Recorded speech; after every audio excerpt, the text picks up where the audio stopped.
Baik,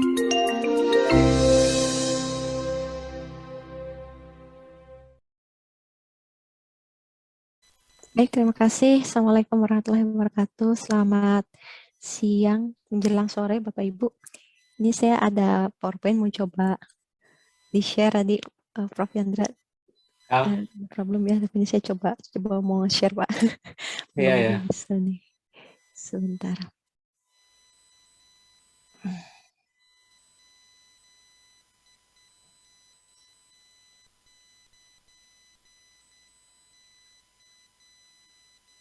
Oke. Apakah terlihat, Bapak Ibu? Sudah terlihat ya? Terlihat. Oke, bismillah. Baik, dalam kesempatan kali ini terima kasih Pak Lukman dan dari kami HMI sudah mengundang saya di acara Rabuan. Semoga diskusi kita ini bisa bermanfaat. Baik.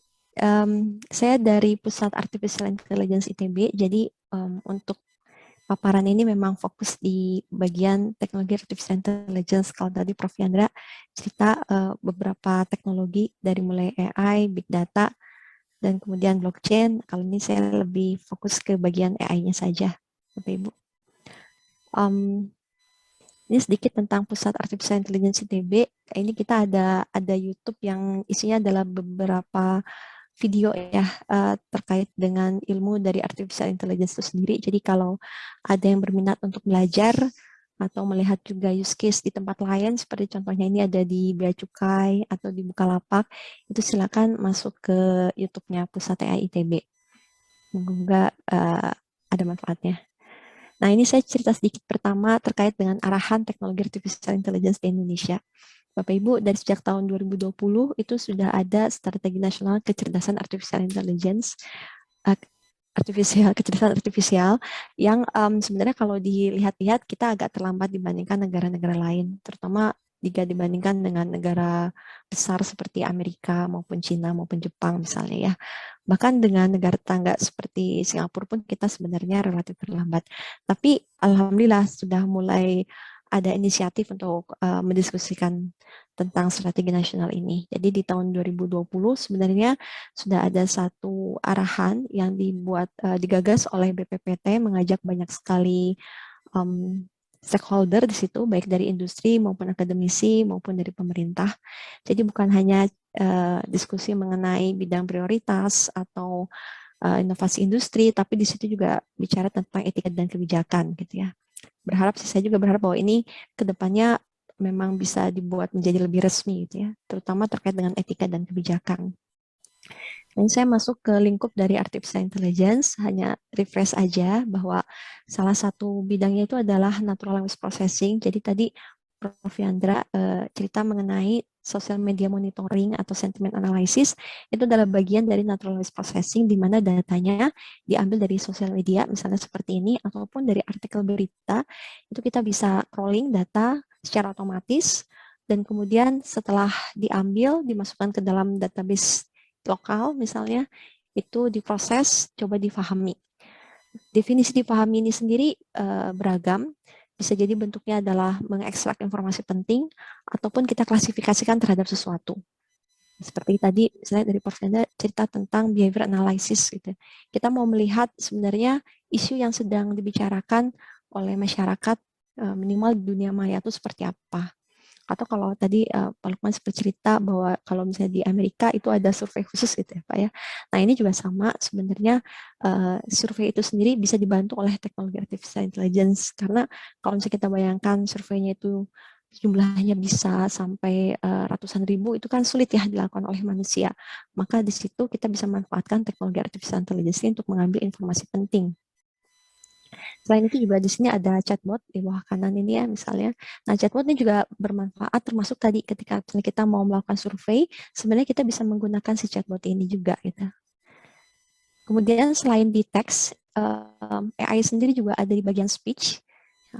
Jadi kalau bagian speech ini terkait dengan pengenalan suara, ketika kita mencoba memproses sinyal suara menjadi teks misalnya, atau kebalikannya mencoba memproses teks menjadi sinyal suara, ataupun kita mencoba melakukan pengenalan voice biometrics, mengenali siapa yang berbicara. Itu ada di sini. speaker recognition. Jadi itu juga salah satu peluang ya kita memanfaatkan teknologi speech ini untuk memverifikasi seseorang misalnya. Kemudian di computer vision, ini juga bagian dari artificial intelligence. Kita bisa memanfaatkan teknologi artificial intelligence dan computer vision untuk berbagai hal. Misalnya seperti mendeteksi objek, ya, objek apa saja yang ada di sebuah tempat. Bahkan mendeteksi aksi. Jadi kalau misalnya ada aksi yang tidak diinginkan, itu sebenarnya bisa dideteksi oleh teknologi computer vision ini secara otomatis begitu ya. Ini mengenali wajah ya, face recognition. Nah, jadi tadi selain voice biometrics, mengenali suara, kita juga ya, biasanya kan ada ya teknologi face recognition yang sudah dipasang bahkan sekarang di beberapa tempat di industri. Nah, yang lainnya lagi di sini ada pengenalan dokumen dari mulai character recognition ataupun handwriting recognition. Ini merupakan salah satu kandidat yang bisa kita manfaatkan untuk pemilu. Jadi kan kalau sekarang misalnya dari petugas itu menulis ya rekapnya dalam satu tempat pemungutan suara, dia akan menulis rekap tiap orang itu berapa yang memilih. Nah, ini biasanya itu diinputkan secara manual. Sebenarnya kita bisa manfaatkan computer vision di situ. Inputannya bisa otomatis gitu. Kenapa? Ini untuk menjaga terjadinya salah entry karena dari pemilu yang sebelumnya itu sempat ada kejadian salah entry. Nah, karena salah entry makanya angkanya terlalu jauh begitu. Nah, ini bisa lebih menjamin masalah tersebut. Dan yang lainnya lagi di computer vision juga ada terkait dengan image generation. Nah, kalau image generation ini lebih ke ancaman malah, ya. Jadi dengan teknologi computer vision di artificial intelligence, gambar yang ini kita ada punya 4 gambar ya di sebelah kiri ini. Sebenarnya gambar yang aslinya itu yang A, lalu yang kecil-kecil ini, gambar yang B, C, dan D itu adalah gambar yang di-generate ketika kita menggabungkan 2 gambar. Atau yang bawah ini juga sama. Jadi ada 3 gambar orang. Di sini ada bapak-bapak yang rambutnya putih, lalu ada perempuan rambutnya pirang dan yang rambutnya hitam. Ini orangnya ada, gitu ya. Ini bisa kita gabungkan, lalu kita generate sebuah gambar orang yang sangat mirip dengan manusia, tapi sebenarnya orang ini nggak ada. Jadi ini menunjukkan bahwa AI itu sebenarnya bisa digunakan untuk mengenerate image, bahkan mengenerate video. Makanya sempat rame ya terkait dengan deepfake, di mana penelitian itu mengenerate sebuah video yang seakan-akan itu Obama yang lagi bicara gitu. Padahal sebenarnya itu bukan Obama. Kenapa ya? Karena selain mengenerate gambar yang kemudian diubah menjadi video, bisa juga kita mengenerate suara ya, yang tadi text to speech. Itu bisa digabungkan sehingga kita bisa mengenerate video. Nah, ini yang sebenarnya harus ditangani oleh aturan. Dan di Indonesia sebenarnya kita belum punya aturan yang terkait dengan spesifik ya terkait dengan deepfake ini. Nah, ini saya masuk ke bagian alternatif penerapan teknologi AI pada pemilu. Saya yakin sebenarnya masih banyak lagi alternatifnya, jadi hanya beberapa contohnya saja di mana kita bisa memanfaatkan si teknologi artificial intelligence ini, misalnya di chatbot gitu. Jadi kalau ada yang mau bertanya terkait dengan pemilu itu sebenarnya pemerintah bisa menyediakan sebuah chatbot baik di sosial media maupun di websitenya. Misalnya dipasang di belakangnya WhatsApp, dipasang di belakangnya Line, Telegram. Yang menjawab itu bukan orang tapi gabungan antara mesin artificial intelligence dan juga dengan orang. Artinya kalau misalnya pertanyaannya mudah itu biasanya bisa dijawab oleh si mesin artificial intelligence. Tapi kalau misalnya sulit itu biasanya dilempar ke ada orang di belakangnya begitu. Nah, selain itu juga tadi bisa melakukan survei, ini juga kita bisa gunakan si chatbot gitu ya. Yang lainnya lagi prediksi hasil pemilu, dan ini juga sudah ada beberapa penelitian di luar yang mencoba melakukan prediksi hasil pemilu menggunakan teknologi artificial intelligence. Tapi memang kelemahannya mungkin kalau di Indonesia itu terkait dengan data ya, data yang sangat terbatas sehingga kemungkinan besar prediksi hasil pemilu ini tidak begitu akurat begitu ya. Tapi sekarang sih kan sudah banyak ya lembaga survei yang mengeluarkan prediksi-prediksi ketika masih di awal-awal ya. Nah, ini sebenarnya kita bisa manfaatkan juga teknologi machine learning atau artificial intelligence. Yang lainnya lagi yang tadi Prof. Yandra sempat bahas yaitu behavior analysis. Nah, ini sebenarnya sih behavior analysis ini bisa kita lakukan kapanpun. Tapi kalau misalnya kita bayangkan dikaitkan dengan pemilu, maka ini sebenarnya kita bisa melakukan behavior analysis terhadap pemilih gitu ya. Nanti kandidat yang memilih ya. Nah, ini bisa berdasarkan data yang ada di sosial media, ataupun kita melakukan survei, ataupun data lainnya. Nah, pemerintah pasti kan punya ya data kependudukan. Nah, ini sebenarnya bisa menjadi apa ya, satu modal untuk pemerintah melakukan behavior analysis gitu. Ya, dan keputusannya bisa macam-macam. Kalau misalnya memang untuk marketing ya bisa juga, tapi di sisi lain juga mungkin kita dari pemerintah bisa melihat bahwa oh yang ini sudah terdidik, yang ini misalnya masih masih mudah terombang-ambing, tidak punya prinsip yang kuat misalnya dalam dalam memilih kandidat. Nah, bisa dilakukan seperti itu juga sebenarnya. Jadi peluangnya besar di sini. Ini walaupun cuma satu poin behavior analysis, tapi sebenarnya secara teknologi artificial intelligence-nya nggak semudah itu, karena kita akan melibatkan banyak sekali data, bukan hanya data perorangan, tapi juga data jaringan gitu, antar orang ini termasuk teman-temannya dan seterusnya gitu. Jadi ini sebenarnya panjang gitu kalau cerita tentang behavior analysis. Dan yang lainnya lagi adalah kampanye kandidat.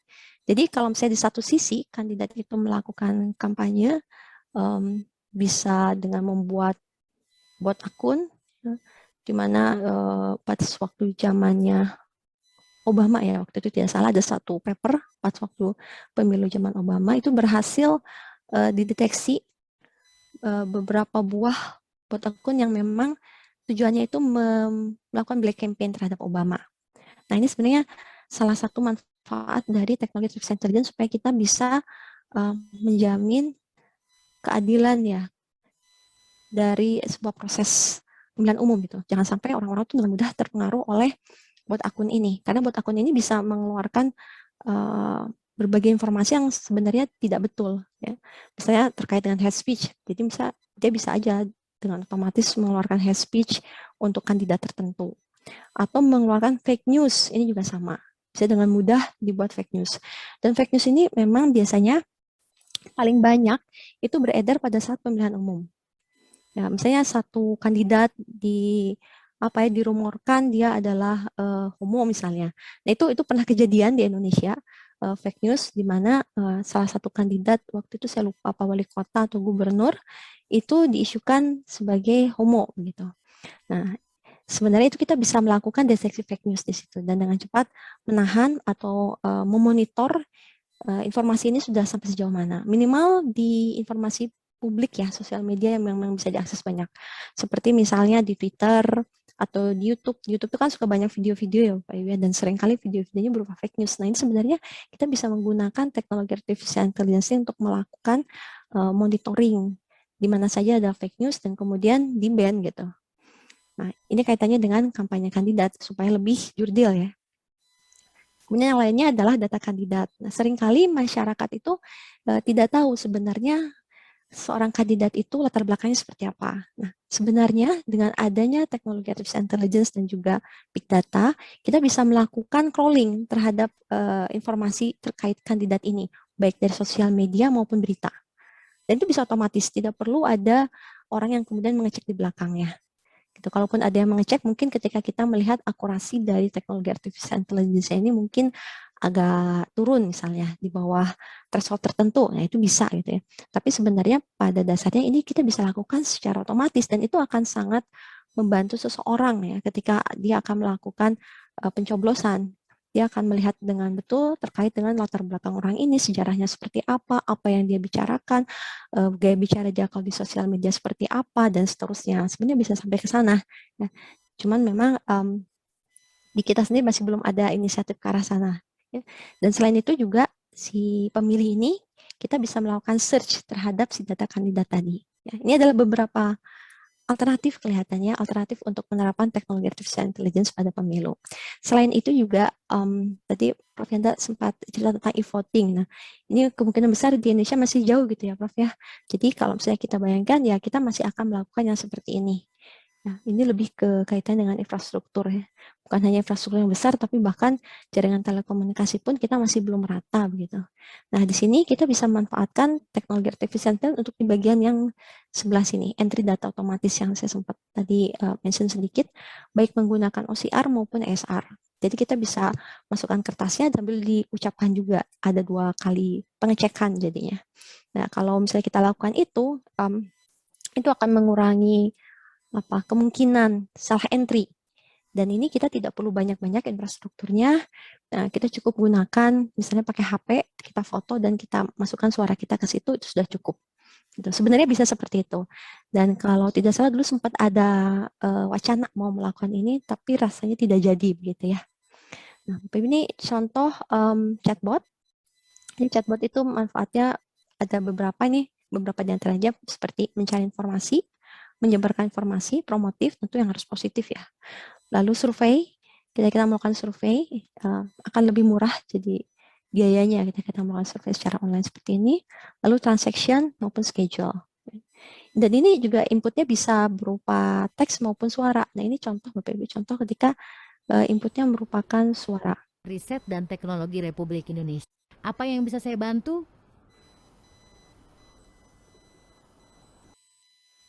Ini saya Laporan masuk kerja. sebentar.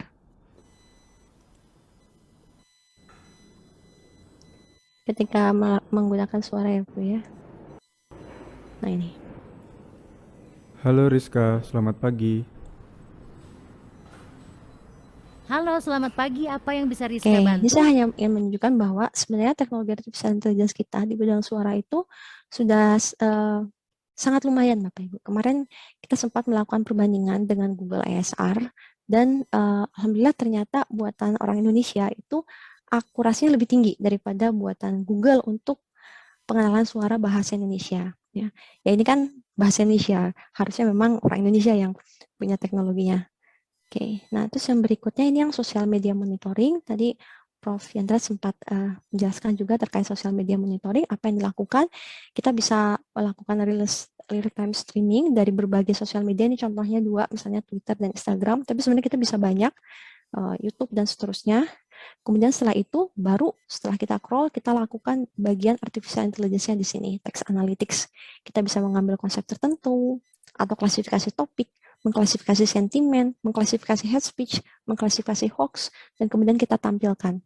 Gitu. Di situ kita bisa melakukan pemahaman ya terhadap apa yang terjadi di sosial media dan mungkin melakukan tindakan-tindakan yang bisa mengantisipasi itu ya, dari sudut pandang pemerintah misalnya. Ya. Ini contoh hasil dari sosial media monitoring, misalnya dari mulai perharinya atau bahkan bisa per jam kita lihat tren datanya seperti apa. Contohnya seperti ini, untuk setiap kata kunci itu berapa yang positif, berapa negatif. Bahkan kita bisa sampai lebih ke detail lagi. Ini kami sempat melakukan sebuah studi terkait dengan pembelajaran online tahun lalu ya.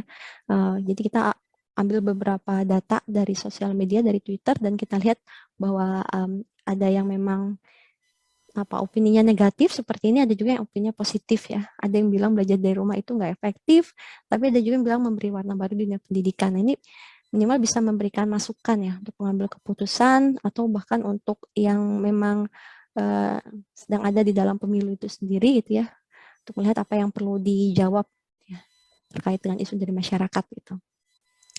Lainnya lagi di bidang AI ini yang tadi OCR sama ASR ya.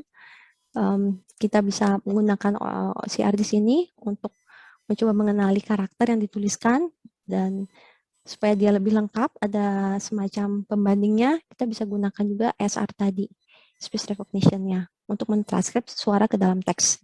Dengan begitu itu kan lebih lebih akurat, lebih terjamin lah hasilnya dibandingkan kalau misalnya hanya ada satu input saja. Kemudian ini meeting transcription. Jadi sebenarnya ini sebuah teknologi yang bisa digunakan untuk apapun, tapi bayangkan kalau misalnya kita punya berbagai rapat yang terkait dengan pemilu, dan sebenarnya kita bisa dengan mudah melakukan meeting transcription dan kemudian melakukan pencarian, sehingga keputusan-keputusan itu semua jadinya terdokumentasi dengan baik dan bisa kita trace gitu ya. Yang lainnya lagi, akses terhadap penyandang disabilitas. Ini juga tambahan dan bisa digunakan di mana saja sebenarnya, termasuk dengan misalnya kalau yang tadi yang chatbot ataupun ketika melakukan pencoblosan. Dan yang terakhir adalah planning and surveillance behavior monitoring. Jadi kalau misalnya di Cina, Bapak Ibu, teknologi ini sudah sangat banyak digunakan karena mereka memang punya satu tujuan untuk menggunakan AI itu terutama untuk surveillance. Jadi kalau di negara Cina jumlah CCTV itu jutaan di keseluruhan Cina. Jadi kalau misalnya kita lagi jalan di mana, misalnya di Beijing gitu ya, itu mereka akan tahu bahwa kita tuh berjalan dari mana ke mana dan kapan gitu. Bahkan kalau misalnya kita udah kena kameranya, itu benar-benar bukan hanya dari mana ke mana, tapi semua informasi tentang kita pun dia tahu gitu. Nah ini mereka gunakan memang untuk surveillance. Jadi makanya kalau di Cina sangat strict begitu ya, bukan cuma sosial media segala macam, tapi bahkan di kehidupan nyatanya pun dia sudah punya datanya. Nah ini sebenarnya juga adalah salah satu sebenarnya peluang untuk pemanfaatan teknologi artificial intelligence, tapi tidak semua negara menerima ini. Contohnya seperti di Amerika. Di Amerika itu masyarakatnya menolak ketika dilakukan pemerintah mau melakukan surveillance. Begitu pula di Singapura. Di Singapura itu kemarin mau ada yang namanya smart lamp. Ya. Tapi kemudian masyarakatnya menolak. Mereka tidak mau dia adanya sebuah smart lamp yang bisa melakukan monitoring sehingga semua kegiatan tuh bisa diketahui gitu. Mereka merasa tidak punya privacy di situ. Nah, kalau di Amerika juga sama, dan Amerika memang tujuan AI-nya bukan untuk surveillance. Jadi kalau mereka tuh tujuan AI-nya untuk pertahanan keamanan. Makanya kalau di Amerika, risetnya itu kebanyakan membuat robot. Jadi kalau misalnya kita bayangkan, kita perang dengan Amerika, mereka tinggal mengirim robot gitu ya. Oke, mungkin itu saja Bapak Ibu. Terima kasih. Kalau secara hambatan tadi sama dengan Prof. Yandra, antara talentnya ataupun infrastrukturnya dan dana. Terima kasih.